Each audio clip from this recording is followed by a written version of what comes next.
আমার চ্যানেলের পক্ষ থেকে সবাইকে জানাই বড়দিনের অনেক শুভেচ্ছা। আজকে তোমাদের সাথে আমি একটা রেসিপি শেয়ার করতে চলেছি, নলেন গুড়ের রাবড়ি। চলো দেখে নেওয়া যাক নলেন গুড়ের রাবড়ি আমি কিভাবে বানালাম। তো আমরা জানি রাবড়ি কিন্তু খেতে খুবই সুস্বাদু আর টেস্টি হয়। তো আমরা বাড়িতেই কিন্তু সহজেই বানিয়ে ফেলতে পারি রাবড়ি, দোকান থেকে কেনা রাত ঝামেলাই থাকবে না। তো চলো দেখে নেওয়া যাক আমি আজকে রাবড়ি কিভাবে বানালাম। বাই দ্য ওয়ে, আমি পূজার, তোমরা দেখছো আমার রান্নাঘর মাই কুকিং মাই ওয়ার্ল্ড।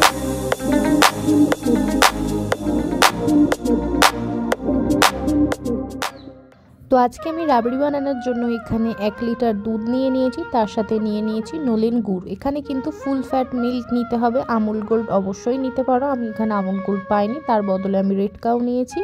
তো নিয়ে নিয়েছি নলেন গুড়। তো চলো শুরু করা যাক আজকের রেসিপি। তো প্রথমেই দেখো আমি গ্যাস অন করে কড়া বসিয়ে দিয়েছি, তার মধ্যে দিয়ে দিলাম সামান্য একটু জল আমি এই কারণেই দিলাম, যখন আমরা রাবড়ি করি তখন কড়ার নিচে অনেকটা পরিমাণে দুধ আটকে যায়। জলটা দিলে কিন্তু দুধটা আটকাবার কোনো সমস্যা থাকবে না। এইবার আমি দুধগুলোকে কড়ার মধ্যে আস্তে আস্তে ঢেলে দিলাম, আর একটা প্যাকেটের দুধও আমি ঢেলে দিলাম। মোট এখানে আমি টোটাল দুধ নিলাম 1 লিটার। রাবড়ি শুরু করার আগেই দেখো আমি ঘড়ির টাইমটা তোমাদের কাছে আমি দেখিয়ে দিলাম। এখন বাজে 8টা 28। রাবড়ি বানাতে কতটা টাইম লাগে সেটা তোমরা ভিডিও দেখলেই বুঝতে পারবে।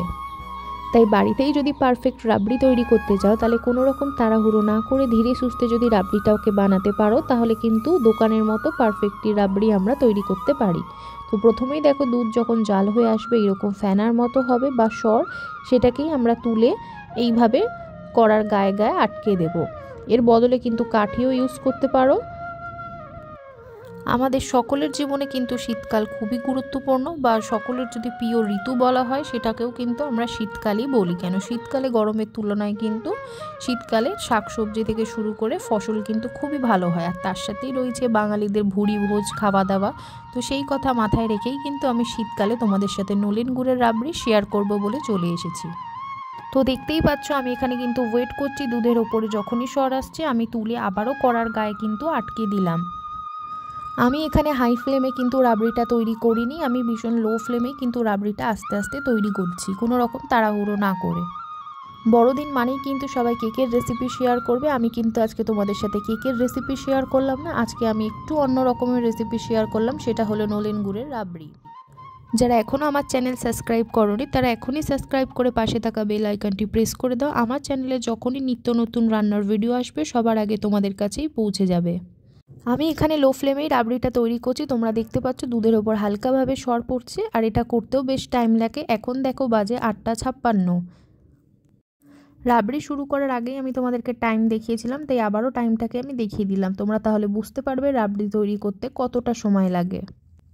রাবড়ি করার সময় কিন্তু এদিক ওদিক চলে গেলে হবে না, দাঁড়িয়ে থেকে কিন্তু ভালোভাবে রাবড়িটা করলে দোকানের মতো পারফেক্ট রাবড়ি আমরা তৈরি করতে পারবো। আর যারা আমার চ্যানেলটিকে সাবস্ক্রাইব করে পাশে আছো তাদেরকে অসংখ্য ধন্যবাদ আমার পাশে থাকার জন্য। আমার চ্যানেলে 100 সাবস্ক্রাইব হয়েছে, সেই জন্য আমি খুবই খুশি। লোকে কিন্তু 500 সাবস্ক্রাইব 10K হলে এরকম কিন্তু সেলিব্রেট করে, বাট আমি 100 সাবস্ক্রাইবেই খুব খুশি। কথায় আছে কিন্তু ছোট ছোট খুশি ভাগ করে নিলে সেই খুশিটা বড় হওয়া যায়। তো সেই জন্য আমার 100 সাবস্ক্রাইব যখন হয়েছে আমি খুবই খুশি হয়েছি। তো তোমাদেরকে অসংখ্য ধন্যবাদ আমার পাশে থাকার জন্য। দেখো এখন ঘড়িতে 10টা 4 বাজে, এখানে কিন্তু রাবড়ি আমাদের অলমোস্ট কমপ্লিট হয়ে গেছে। এবারে কি করব, এরকম খুন্তির সাহায্যে কিন্তু আমি রাবড়িগুলোকে কেটে নেব। এই যে উপরের যে শটটা আছে এটাই কিন্তু ফাইনালভাবে আমি তুলে দিলাম, তারপরে কিন্তু আমি রাবড়িগুলোকে কেটে নেব। তো এরকম আমি স্টিলের একটা খুন্তি নিয়ে নিয়েছি, এইভাবে কিন্তু সব রাবড়িগুলোকে আমি একে একে কেটে নেব। আমার চ্যানেল যারা সাবস্ক্রাইব করে পাশে আছো তোমরা কিন্তু অবশ্যই আমাকে জানাবে তোমরা কীরকম ধরনের রেসিপি বা কীরকম ধরনের ভিডিও আমার থেকে অ্যাকসেপ্ট করছো। তোমরা যখন আমাকে এতটা সাপোর্ট করছো তাহলে তোমাদের বলার অনেকটাই অধিকার আছে। তো সেই জন্য আমাকে প্লিজ তোমরা কমেন্ট করে জানিও যে তোমরা কী ধরনের ভিডিও দেখতে চাইছো বা কেমন ভিডিও তোমাদের দরকার। রাবড়ি যখন পুরোটা তৈরি হয়ে যাবে তখন খানিকটা একটুখানি দুধ রেখে আমি কিন্তু নলেন গুড়গুলো দুধের মধ্যে দিয়ে দিলাম। এইবার ভালো করে দুধের সাথে নলেন গুড়গুলোকে ভালো করে মিক্সড করে নেব।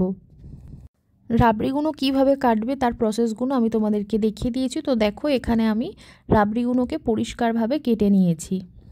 নলেন গুড়ের সাথে রাবড়িটাকে ভালো করে মিক্সড করে আরও একবার জাল দিয়ে নিলাম। জাল দিলেই কিন্তু তৈরি হয়ে যাবে পারফেক্ট দোকানের মতো রাবড়ি। আমার রেসিপি ফলো করে যদি তোমরা রাবড়িটা একবার বানিয়ে খেয়ে দেখো তাহলে তোমরাই বুঝতে পারবে পুরো পারফেক্টলি দোকানের মতো রাবড়িটা তৈরি হয়েছে। রাবড়িটা রেডি হয়ে যাবার পর আমি উপর থেকে নলেন গুড় দিয়ে একটু গার্নিশ করে নিলাম। ভিডিওটা যদি তোমাদের ভালো লাগে তাহলে অবশ্যই লাইক করো, কমেন্ট করে জানাও তোমাদের কেমন লেগেছে। কমেন্ট করে আরও জানাও তোমরা কে কোথা থেকে আমার ভিডিওটা দেখছো, তাহলে নেক্সট শর্টআউটে তোমাদের আমি নামটা মেনশন করব। বাকি সাবস্ক্রাইব করে আমার পাশে থেকো। দেখা হচ্ছে নতুন কোনো ভিডিওতে বা নতুন কোনো রেসিপি নিয়ে আবারও আমি হাজির হব তোমাদের সাথে। ভালো থাকবে, সুস্থ থাকবে, আর সবাইকে বড়দিনের অনেক শুভেচ্ছা।